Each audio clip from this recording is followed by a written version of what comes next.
Kanalımdan ve mutfağımdan herkese merhabalar. Kanalıma hoş geldiniz. Bugün sizlere ilginç pişirme yöntemiyle inanılmaz lezzetli çıtır çıtır bir ekmek tarifiyle geldim. Sizleri çok bekletmeden hemen tarife geçiyorum.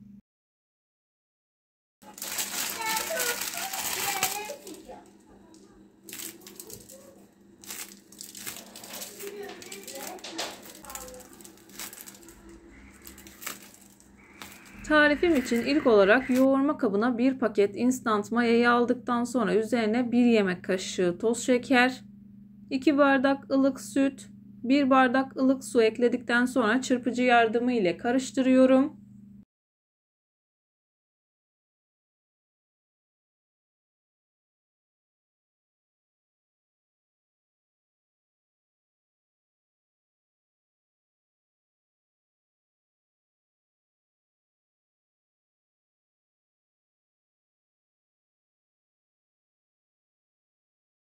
Mayanın ve şekerin eridiğinden emin olduktan sonra göz kararı olacak şekilde yaklaşık 2-3 bardak kadar un ekledim.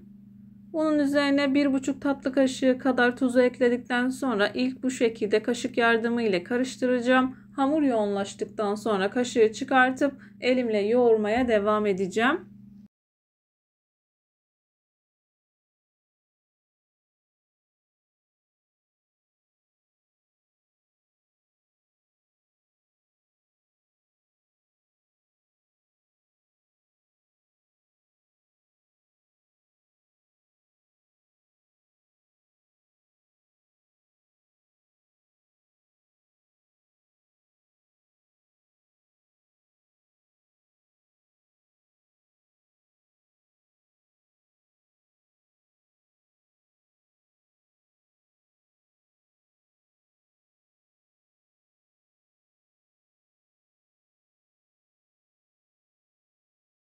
Hamurum yoğunlaştığı içerisindeki kaşığı çıkartıp elimle yoğurmaya devam ediyorum.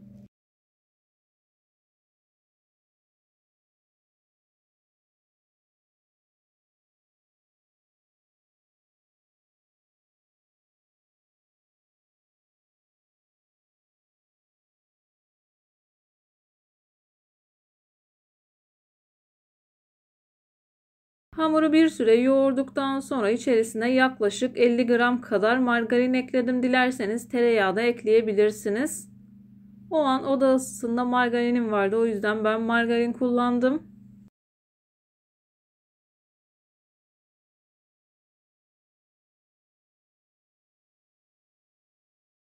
Yağı ilk eklediğiniz zaman elinize yapışacaktır. Siz hamuru yoğurdukça hamur elinizi bırakacaktır. Unu azar azar dikkatli bir şekilde eklemeye özen gösterin. Çok fazla un kullanarak hamurunuzu sertleştirmeyin. Hamuru bu kıvama getirdikten sonra tezgahıma biraz un serpiyorum. Hamuru tezgahta 4-5 dakika kadar yoğuruyorum. Ben hamurumu yoğurmaya devam ederken buraya kadar gelmiş olan siz değerli takipçilerimden her zaman olduğu gibi ricam yoruma kalp olur, emoji olur veya tarifim hakkında farklı bir fikriniz varsa bunu da benimle paylaşabilirsiniz. Ayrıca videolarımı sevdiğiniz kişilerle de paylaşarak bana bu şekilde destek olabilirsiniz.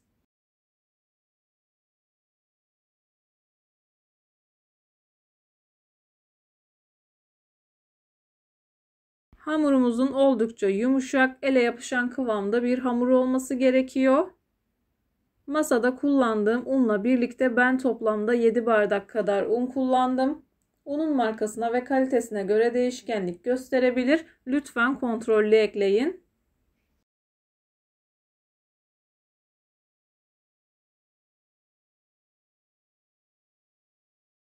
Hamurumu 4-5 dakika kadar özlü bir hal alıncaya kadar yoğurdum. Hamurumu toparlayıp tekrardan yoğurma kabına alıyorum.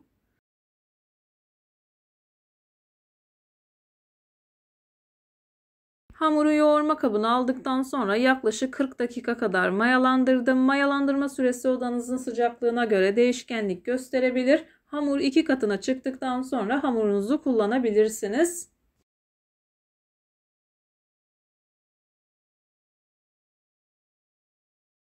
Hamurumu 40 dakika kadar mayalandırdım. Gördüğünüz gibi çok güzel bir şekilde mayalandı. Üzerindeki streçi çıkartıyorum.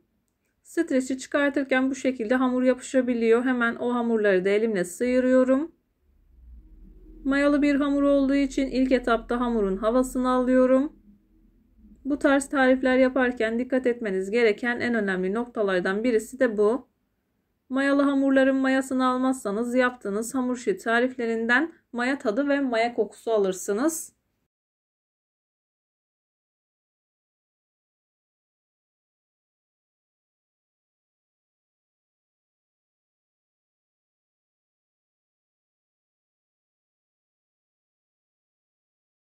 Hamurumu toparladım. Hamuru toparladıktan sonra hamur kartı ile parçalara ayırıyorum. Ben bu hamurdan toplamda 8 adet ekmek elde ettim. İsterseniz daha küçük porsiyonluk olarak da hazırlayabilirsiniz.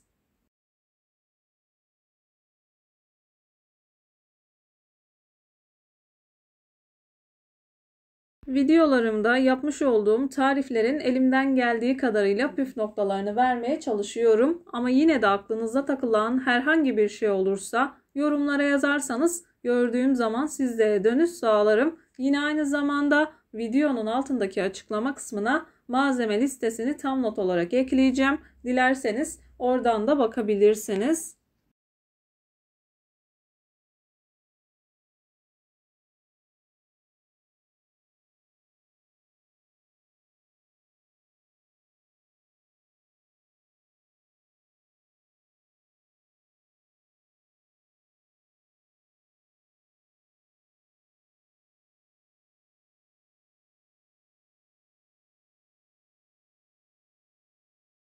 Hemen hızlı bir şekilde bezelerimi hazırladım. Bezelerin üzerini görüyorsunuz. Gerçekten hamuru güzel yoğurduğunuz zaman bu şekilde üzeri göz göz oluyor.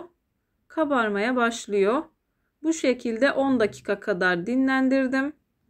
Dinlenen hamuru bu şekilde ekmek haline getiriyorum. Bu arada isterseniz yuvarlak olarak da hazırlayabilirsiniz. Masayı çok az elimle yağladım. Daha rahat bir şekilde şekil verebilmek için hamuru bu şekilde ekmek şekline getiriyorum. Birleşim kısmını güzelce sıkıştırın ki tekrardan açılma olmasın.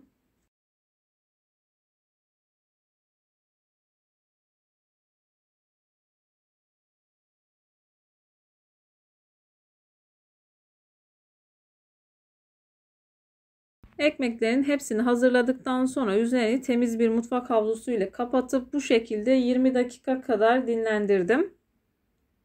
Dinlenen hamurları hemen yakından gösterip hızlı bir şekilde kaynatma aşamasına geçiyorum. Bu arada derince bir tencerenin içerisine yeteri kadar su aldım.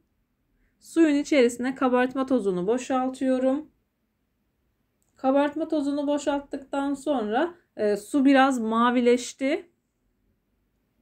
Kameranın açısından mıdır bilmiyorum. Bu şekilde mavi görünüyor ama kesinlikle mavi olmadı. Ekmeklerimi bırakıyorum. Yaklaşık 30 saniye kadar hem çevirerek hem de üzerine kaşıkla sıcak su atarak bu şekilde kaynatıyorum.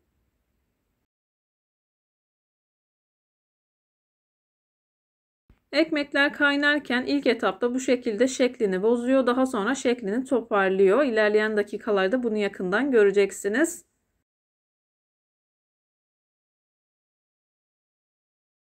Tam da bu aşamada bu ekmekle ilgili en önemli püf noktasını vermek istiyorum. Ekmeği kaynattıktan sonra hemen hızlı bir şekilde pişirme aşamasına gitmesi gerekiyor. Oda ısısında çok fazla bekletirseniz fırında istediğiniz gibi kabarmayacaktır ve şeklini bozacaktır. O yüzden hemen bu şekilde fırın tepsisini aldıktan sonra üzerine su serpelim. Bıçak yardımıyla kesik atalım. Daha sonra hızlı bir şekilde fırına sürelim.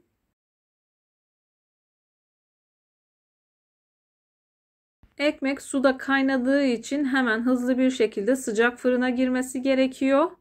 Aksi takdirde zaten istediğiniz gibi kabarmayacaktır. Bu aşamaya lütfen dikkat edin. Jilet yardımıyla kesik attım. Fırına dayanıklı bir kabın içerisinde fırına su koymayı ihmal etmeyin. Fırını ilk etapta 200 dereceye ayarladım. Daha sonra 180 dereceye düşürdüm. Ekmekleri kabarttıktan sonra hemen derecesini düşürdüm. Ayrıntılı bir şekilde anlatıyorum ki sizler de aynı sonucu alabilin. Ekmeklerim fırından çıktı. Gördüğünüz gibi çok güzel bir şekilde kendini toparladı. Zaten videonun başında çıtırtısını dinletmiştim. Sizler ekmeğin güzelliğini izlerken bu arada ben de videonun sonuna gelmek üzereyim. Sizlere veda edeyim.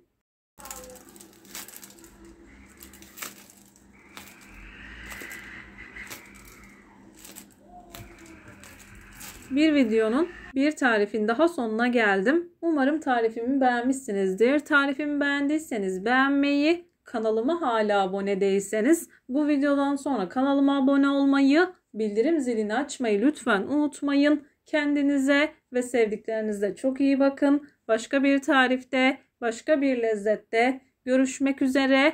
Hoşça kalın. Allah'a emanet olun.